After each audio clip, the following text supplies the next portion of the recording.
Une nouvelle belle rencontre aujourd'hui dans mon Algérie à moi. Je vous propose de retrouver sans attendre notre témoin du jour en visioconférence. Du côté de Rennes, Pierre-Jean Le Foll-Luciani, vous êtes agrégé d'histoire, ancien élève de l'École normale supérieure de Lyon, docteur en histoire contemporaine après avoir soutenu une thèse intitulée Les Juifs algériens anticolonialistes, une étude biographique qui a été menée entre les deux guerres. Vous enseignez l'histoire et la géographie et vous avez également notamment publié il y a une dizaine d'années Le camp des Oliviers, parcours d'un communiste algérien qui, qui émane d'entretiens que vous avez menés avec William Sportis, paru aux presses universitaires de Rennes, publié également en Algérie. Il y a eu une double édition à Rennes en 2012 et Alger en 2013 en langue française. Voilà, une édition en langue arabe est toujours attendue. On espère que ça arrivera un jour. Ainsi que Les Juifs algériens dans la lutte anticoloniale, trajectoire dissidente, en 2015, qui est un ouvrage tiré de votre thèse. Première question, on parle des Juifs d'Algérie ou des Juifs algériens? Est-ce que c'est la même chose d'ailleurs? Le terme qui s'est quand même largement imposé, c'est plutôt juifs d'Algérie. Les juifs d'Algérie ont acquis la citoyenneté française dès 1870.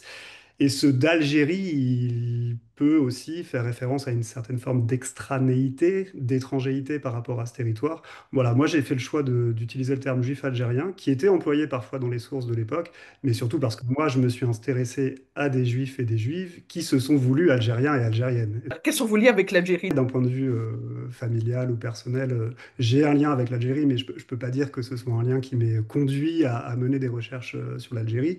Bon, c'est-à-dire que du côté maternel, j'ai une grand-mère qui est d'origine espagnole et dont les grands-parents, donc ça ramène vraiment au milieu du 19e siècle, avaient quitté l'Espagne pour s'installer en Algérie comme ouvrier agricole et comme domestique. Voilà. Donc il y a ce lien familial qui ensuite, alors c'est des gens qui ont ensuite émigré vers le Maroc. Et ma grand-mère comme ma mère sont nées au Maroc. Voilà, donc ça c'est le lien que j'ai avec la terre algérienne familialement, c'est celui-ci. Et s'ajoute à ça, comme je suis corse par le père de ma mère, comme beaucoup de Corses, mon grand-père a eu une carrière coloniale et il s'est engagé dans l'armée et il a rencontré au Maroc dans les années 40 ma grand-mère, donc d'origine espagnole, et ils se sont mariés là-bas. Et puis ensuite, après l'indépendance de l'Algérie, mon grand-père a été quelques années en Algérie après l'indépendance dans les bases militaires qui avaient été conservées à la suite des accords d'Évian dans le Sahara. Le premier livre auquel on fait référence, Les Juifs algériens dans la lutte anticoloniale, trajectoire dissidente, issu d'une thèse de doctorat que vous avez soutenue en 2013 et qui retrace donc l'itinéraire d'une quarantaine de Juifs qui s'engagèrent dans la lutte pour l'indépendance de l'Algérie. En fait, qui est histoire que vous revisitez, on se rend compte de la complexité de cerner cette communauté bien spécifique. Un des points importants de mon travail, c'était d'insister sur cette hétérogénéité du groupe juif d'Algérie. Alors, c'est une hétérogénéité qui se retrouve dans tous les domaines, c'est-à-dire aussi bien socio-économique que culturel, etc. Et moi, ce qui m'a intéressé en particulier, c'est l'hétérogénéité politique, puisque dans les travaux qui existaient jusqu'ici, on pouvait avoir tendance à lire l'histoire politique des Juifs d'Algérie de manière trop homogène, c'est-à-dire comme une sorte de bloc. Voilà. Et de manière générale, on s'était peu intéressé aux questions des attitudes ou des opinions politiques des Juifs d'Algérie jusqu'ici. Quand j'ai fait ma thèse, mon point de départ, c'était une vague entre deux guerres, donc les années 20 et 1930. On a choisi avec l'éditeur de donner une date précise. Bon, 1934, ça correspond aux émeutes anti-juives qui se sont déroulées à Constantine, menées par des individus musulmans. Bon, ça a été un événement très important. Elles ont été meurtrières, hein, elles ont fait une vingtaine de morts. Et ça a été un événement important dans l'histoire politique des Juifs d'Algérie, puisque à la suite de ces émeutes, il s'est produit plusieurs choses dans la population juive d'Algérie, mais parmi ce qui s'est produit, il y a eu des tentatives de rapprochement entre des notables et des militants juifs de gauche et des membres, disons, de ce qu'on appelait à l'époque les partis politiques indigènes algériens. Et donc ça me semblait intéressant d'en faire un point de départ, c'est-à-dire un moment après une période enfin, un événement extrêmement violent, un moment où une tentative d'entente, de rapprochement en tout cas politique, avait été tentée entre des acteurs juifs et des acteurs musulmans en Algérie. Il y a des transformations très importantes qui se sont produites avec la colonisation française. C'est-à-dire que là, si on regarde selon les périodes, c'est-à-dire par exemple entre la fin du 19e siècle et les années 1930, il s'est déjà produit des transformations considérables pour une part importante de la population juive.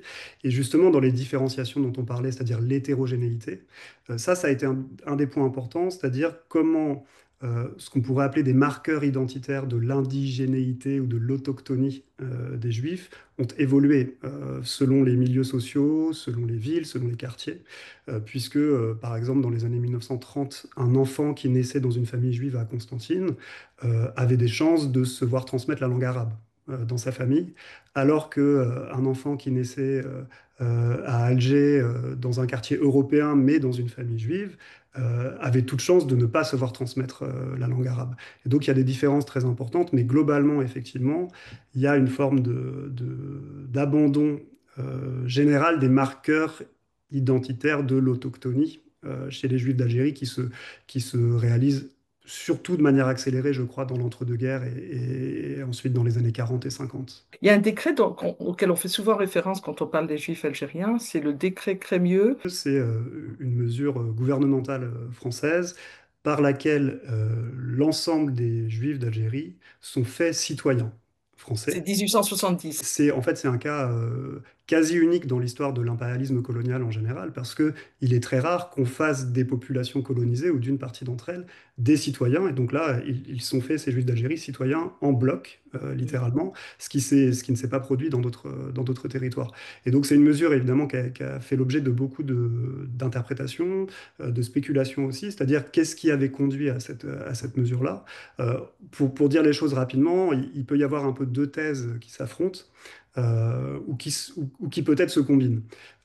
Une première thèse ou une première vision, bon, pour le dire vite, ce serait de voir le décret Crémieux comme une opération de diviser pour mieux régner. C'est-à-dire que au sein de la population colonisée, selon des méthodes classiques, hein, on va singulariser un groupe, lui donner un certain nombre de privilèges, parce qu'il faut bien parler de la citoyenneté comme un privilège en contexte colonial, afin d'affaiblir le groupe colonisé. Voilà, on pourrait voir les choses comme ça.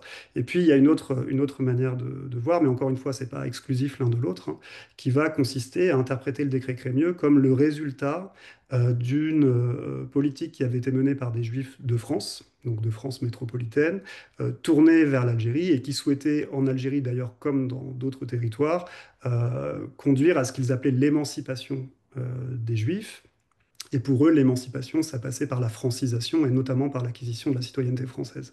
Je pense que ces deux éléments jouent, mais on peut en ajouter un troisième. Ça, c'est des historiens, un historien américain en particulier qui s'appelle Joshua Schreier, qui avance cette thèse ou cette hypothèse à partir de ses travaux. Il dit que, en fait, le décret Crémieux, on doit le penser aussi comme l'un des moyens par lesquels les autorités coloniales françaises ont cherché à contrôler la société algérienne colonisée. Parfois d'ailleurs avec un certain nombre de fantasmes en se disant, voilà, les Juifs d'Algérie, ils contrôlent les circuits commerciaux et faire d'eux des Français, ça va être une manière de contrôler ces circuits commerciaux. Bon, voilà. Euh, donc je vous donne là trois formes d'interprétation qui se combinent en fait, hein, toutes les trois pour expliquer cette mesure, mais qui est vraiment tout à fait exceptionnelle dans l'histoire de l'impérialisme colonial, encore une fois, hein, pas uniquement français, mais aussi dans les autres empires, et qui effectivement va avoir un impact très important sur le devenir des Juifs d'Algérie dans leur ensemble. Les premières mesures du gouvernement de Vichy en Algérie, hein, qui va consister à déchoir de la citoyenneté Voilà. française les Juifs d'Algérie. Et donc, c'est présenté comme une abrogation du décret Crémieux, c'est-à-dire la propagande gouvernementale va se faire sur ce thème-là. Et de fait, hein, à ce moment-là, les Juifs sont privés de citoyenneté. Et d'ailleurs, bon, on peut se demander, est-ce que finalement, sous Vichy, la citoyenneté avait encore une valeur? Parce qu'il n'y avait pas de consultation électorale, hein. C'est-à-dire, être citoyen français sous Vichy, ça n'avait plus beaucoup de sens. En revanche, symboliquement, c'est une mesure qui est extrêmement forte et vexatoire à l'encontre des Juifs d'Algérie. Surtout, elle s'accompagne de la succession de lois anti-juives qui sont prises par le gouvernement de Vichy, où là, l'impact est beaucoup plus fort finalement que la privation de la citoyenneté, c'est-à-dire l'exclusion de l'école pour les enfants, l'exclusion de la fonction publique, la mise sous séquestre des entreprises juives, enfin, entreprises tenues par des juifs, ou supposés juifs, hein, parce qu'il fallait recenser, définir, etc. Voilà, et ça va avoir un impact matériel extrêmement important. Quand vous avez cherché les racines de l'engagement de cette communauté en faveur de l'indépendance algérienne, qu'est-ce que vous avez trouvé? Alors, en fait, moi, mon point de départ, ça a été vraiment des individus, c'est-à-dire que j'ai eu connaissance, enfin, j'ai rencontré en fait de manière assez fortuite d'ailleurs, un ancien militant juif d'Algérie. Et c'est à partir de son cas à lui que je me suis demandé, y en a-t-il eu d'autres? Alors je savais bien que c'était une très petite minorité, hein. Donc j'ai cherché de fil en aiguille à trouver d'abord des témoins et puis bien sûr ensuite à pouvoir recueillir des documents d'archives classiques, hein, les concernant. Et donc cette recherche, elle s'est faite parce que j'ai été moi d'emblée convaincu que c'était une thématique, quand bien même elle concernait un tout petit groupe d'individus, qui pouvait permettre de déployer et de traiter des questions très importantes, qu'on pourrait appeler des questions identitaires, même si j'aime pas beaucoup ce terme-là, mais voilà, Moi non plus. des questions identitaires relatives à l'Algérie, mais en fait qui sont bien plus larges que ça, et bien sûr des questions politiques. Et c'est cette articulation entre questions identitaires et questions politiques qui m'intéressait. Alors moi, je suis parti de ces premiers individus que j'ai rencontrés, dont certains avaient écrit aussi, hein, des ouvrages mémoriels, plus ou moins romancés. Bon, le plus connu, c'est Daniel Timsit, qui lui avait publié plusieurs ouvrages chez Bouchen, et puis quelques autres aussi, qui avaient publié des mémoires ou des autobiographies. Mais surtout, moi, je voulais rencontrer ceux qui étaient encore en vie. Vous avez identifié entre 40 et 50, c'est ça, La témoins? quarantaine, c'est donc des témoins qui étaient encore en vie. Parce Mm, qu'après, mm. évidemment, il y a des gens qui étaient décédés, d'autres qui n'ont pas accepté aussi de s'entretenir avec moi. Mais bon, la majorité de ceux que j'ai pu identifier et retrouver ont été tout à fait ouverts à s'entretenir avec moi. Donc ça, c'est une quarantaine de ceux dont j'ai pu interroger le parcours par leurs propres mots aussi, c'est-à-dire à la fois par les archives, par mon travail d'historien classique, mais aussi par leurs propres mots, parce que moi, j'accorde vraiment un intérêt important pour le témoignage et pour l'histoire orale. Et le premier auquel vous faisiez référence, c'est William Sfortis. Alors, William Sportis, c'est pas le premier que j'ai rencontré, mais à partir des premières personnes que j'ai interrogées, Oui. tout le monde m'a dit il faut voir William Sportis. C'était qu'il représentait précisément dans cette histoire d'hétérogénéité dont on parlait. Lui, c'est quelqu'un qui a grandi dans une famille où l'arabe était parlé. Voilà, Mm. il est né dans les années 1920 à Oui. Constantine. Dans sa famille, on parlait l'arabe, et en particulier, sa mère n'était pas francophone, donc il parlait l'arabe avec sa mère. C'est vraiment sa langue maternelle au sens Mm, le plus mm, mm, plein du mm. terme, considéré par les autres comme le plus algérien d'entre eux. Algérien, juif, militant du Parti communiste Voilà, algérien. utiliser ces trois adjectifs, juif, algérien, communiste, bon déjà en tant que tel, c'était évidemment passionnant. Et puis à ça, il faut ajouter que William Sportis a vécu en Algérie jusqu'en 1994, alors Mm. que la plupart des autres militants juifs et militantes juives que j'ai rencontrés avaient quitté l'Algérie dans les années 60, c'est-à-dire quelques temps après l'indépendance. Voilà, donc pour ça aussi, c'est-à-dire qu'il avait une longue histoire algérienne. Il avait 70 ans de vie en Algérie à évoquer. Voilà. Même si dans un premier temps, il a été assez réticent à s'exprimer. Et puis finalement, je l'ai convaincu. Et puis il n'a plus été réticent du tout. Les témoins que vous avez entendus, sur lesquels vous êtes renseigné, sont tous plus ou moins nés aux alentours des années 30, c'est ça? Le plus âgé d'entre eux est né en 1914, mais il était assez exceptionnel Oui. parmi les témoins que j'ai rencontrés. C'est-à-dire que la plupart Mhm. sont nés dans les années 1920-1930, ce qui veut dire qu'ils étaient adolescents, pour certains enfants, adolescents ou jeunes adultes pendant la Seconde Guerre mondiale et en particulier durant les lois de Vichy dont on a parlé tout à Oui. l'heure. Et donc ils ont été, je dirais, percutés, et c'est un élément très important dans leur histoire, percutés par ce racisme d'État qui les a visés à ce moment-là, pendant ces 3 années, entre la fin 40 et la fin 43. Et c'est certain que pour beaucoup d'entre eux, ça a joué un rôle important dans leur engagement. Alors on pourrait dire, ben oui, mais tous les Juifs d'Algérie ont subi ces lois et pourtant ne se sont pas engagés. Effectivement, mais il n'en reste pas moins que pour eux, et en tout cas tels qu'ils l'ont verbalisé, et je pense qu'on peut les croire sur ce point, ça a été un élément déclencheur ou déterminant, en tout cas dans leur révolte. Une révolte qui n'était pas uniquement liée au sort que le racisme institutionnel leur faisait subir, mais aussi au sort que ce même racisme institutionnel faisait subir aux autres Algériens, c'est-à-dire aux Algériens musulmans, qui, eux, avaient le statut de colonisés et d'indigènes. Voilà. Donc il y avait une sorte d'identification antiraciste qui a été très forte dans leur vie. Ouais. Je veux bien qu'on s'arrête un moment, si vous le voulez bien, sur la couverture de ce livre, parce qu'elle est représentative de cette époque. Et c'est une photographie bon, qui déjà est très belle, qui est une photographie de famille heureuse, dans laquelle il y a 2 femmes et 2 hommes, où on voit, et c'était rare pour moi, 4 personnes appartenant à 2 générations différentes. Toutes les 4 se sont engagées d'une manière ou d'une autre pour l'indépendance de l'Algérie, ou en tout cas dans la lutte anticoloniale en Algérie. Et donc sur cette photo, on voit une femme, Mireille Saïd, qui était sage-femme, originaire de Ténès, qui ensuite s'est mariée à Alger et puis a travaillé comme sage-femme dans la Casbah d'Alger, et qui avait pour l'essentiel des patientes qui étaient juives ou musulmanes, Oui. et qui fait partie de ces juifs et juifs d'Algérie qui ont été privés de leur emploi sous Vichy parce que les professions médicales ont été fortement visées par les mesures anti-juives.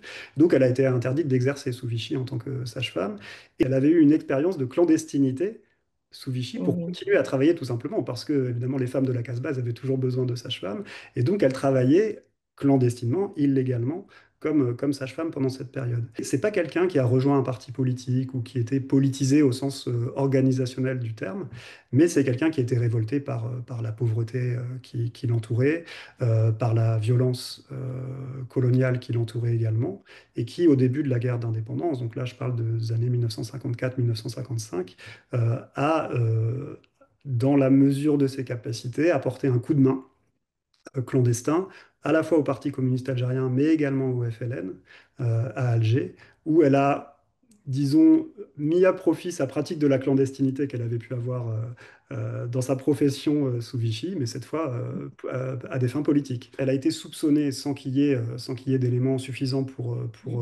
qu'elle ait un procès, qu'elle soit jugée, mais en revanche, elle a été expulsée d'Algérie donc au début de l'année 57, ou peut-être à la fin 56, par les autorités, donc sur simple décision administrative. Donc voilà, Mhm. et puis elle est revenue, comme beaucoup d'autres, hein, à l'indépendance pour vivre en Algérie. La répression, elle suivait une logique alors de différence selon le statut juridique, c'est-à-dire que les hommes musulmans étaient envoyés dans des camps spécifiques, les hommes européens ou juifs étaient envoyés dans un camp spécifique, le camp de Lodi, les femmes, effectivement, étaient plutôt expulsées quand il s'agissait de mesures administratives.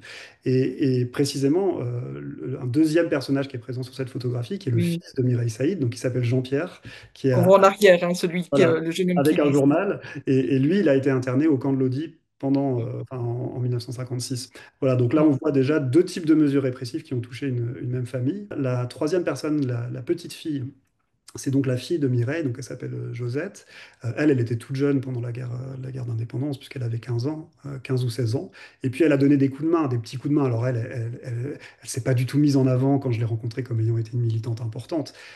Ceci dit, elle a été arrêtée, elle a été conduite à la villa Sésigny, menacée de torture, mais pas torturée. Et puis elle a dû quitter l'Algérie rapidement parce que sa mère était expulsée au même moment. Elle ne pouvait plus y vivre pendant la guerre.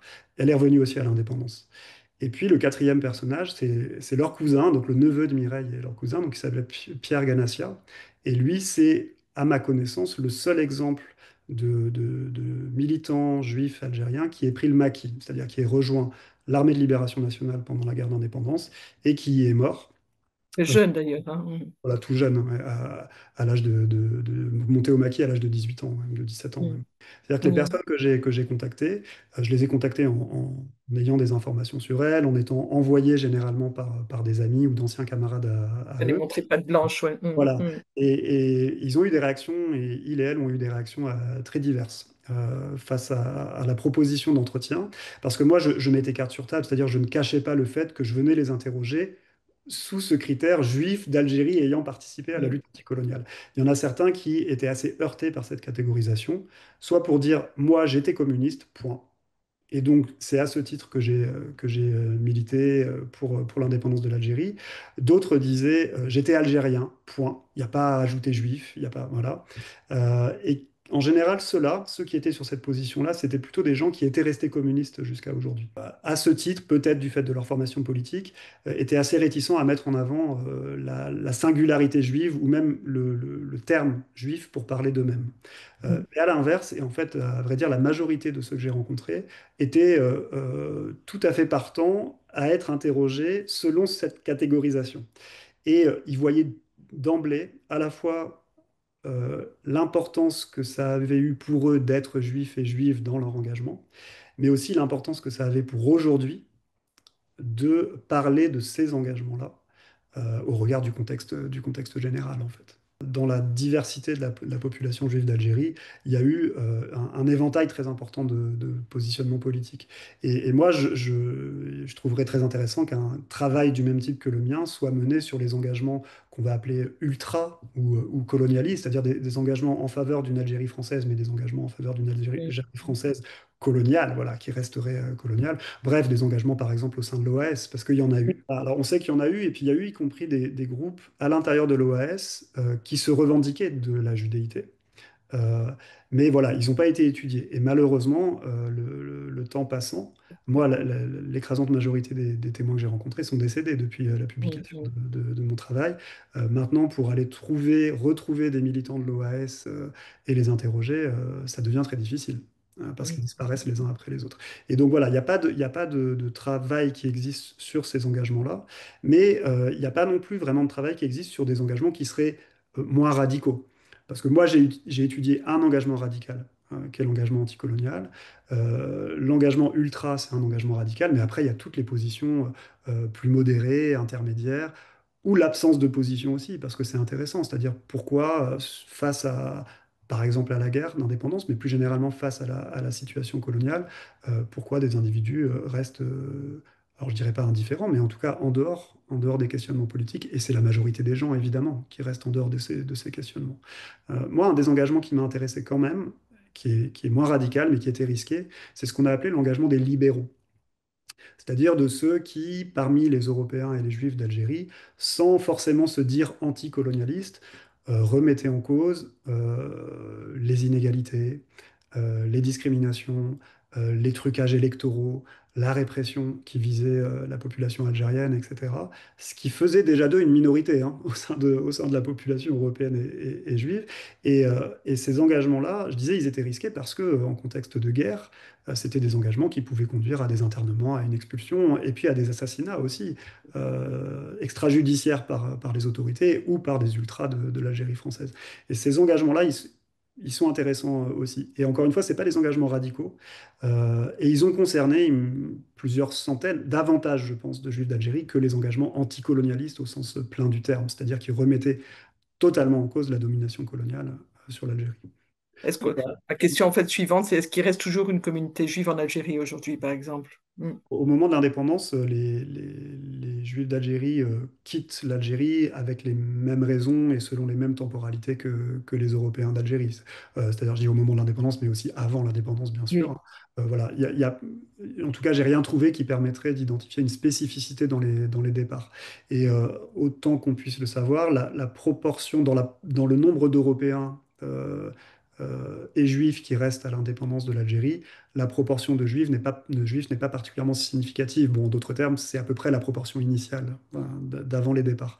Maintenant, savoir combien il reste de juifs et juifs d'Algérie à l'indépendance, c'est très difficile.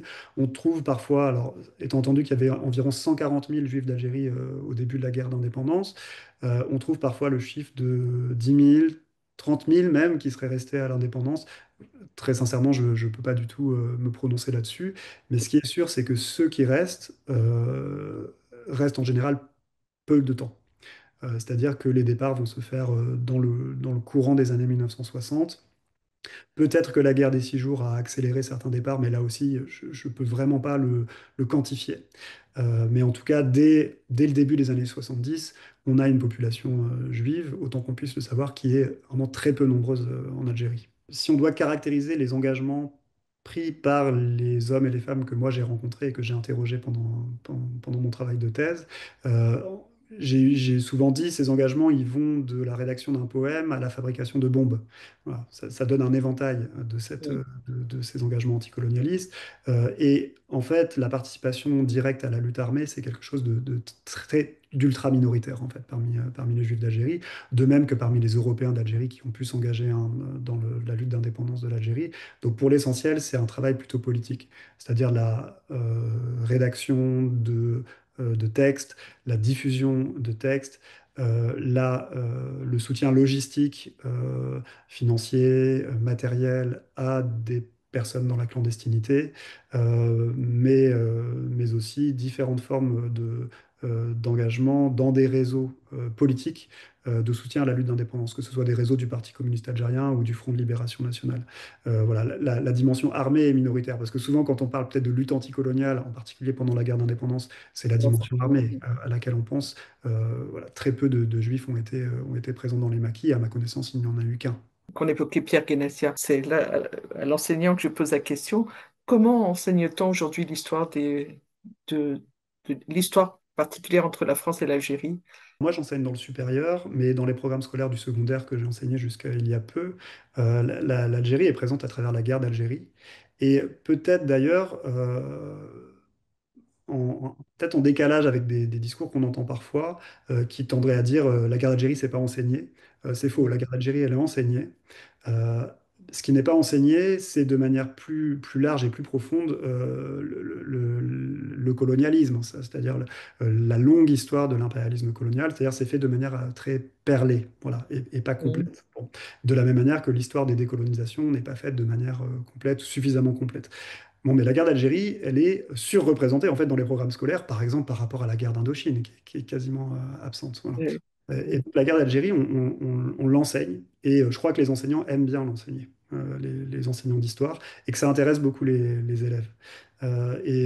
Moi qui ai eu à l'enseigner à de nombreuses reprises, j'ai devant des publics très différents, c'est-à-dire à la fois des gens qui étaient issus de l'immigration post-coloniale, comme on dit, et en particulier des gens d'origine algérienne, mais aussi contre des publics complètement différents. Euh, mm, Elle suscite l'intérêt partout. Elle suscite l'intérêt partout, et y compris dans sa complexité. C'est-à-dire que quand on amène ces sujets devant les élèves, il y a souvent des questions qui sont posées. Surtout que là, si on prend les lycéens à l'heure actuelle, ils sont de la génération, pour ceux qui sont d'origine française, c'est leurs grands-parents qui ont été, leurs grands-pères, qui ont été mobilisés dans l'armée française et qui ont été envoyés en Algérie. Il y en a beaucoup parmi les élèves actuels. Et puis, à l'inverse, pour des élèves qui ont des racines algériennes, ça peut être des petits-enfants de gens qui ont combattu pour le FLN ou qui ont été liés au FLN, ou des petits-enfants de Harki aussi. Bon, voilà. Et tout ce public-là, on le retrouve. Et contrairement peut-être à ce qu'on peut entendre sur les tensions que ça peut provoquer, etc., moi, j'ai jamais rencontré de tension, quelle qu'elle soit, quand j'évoquais ces sujets devant mes élèves. Au contraire, beaucoup de curiosité, beaucoup d'intérêt. Et moi, étant spécialiste d'histoire coloniale, je souhaiterais qu'elle soit davantage enseignée. Et je vois que ça ne pose pas de problème de parler d'histoire coloniale, bien au contraire.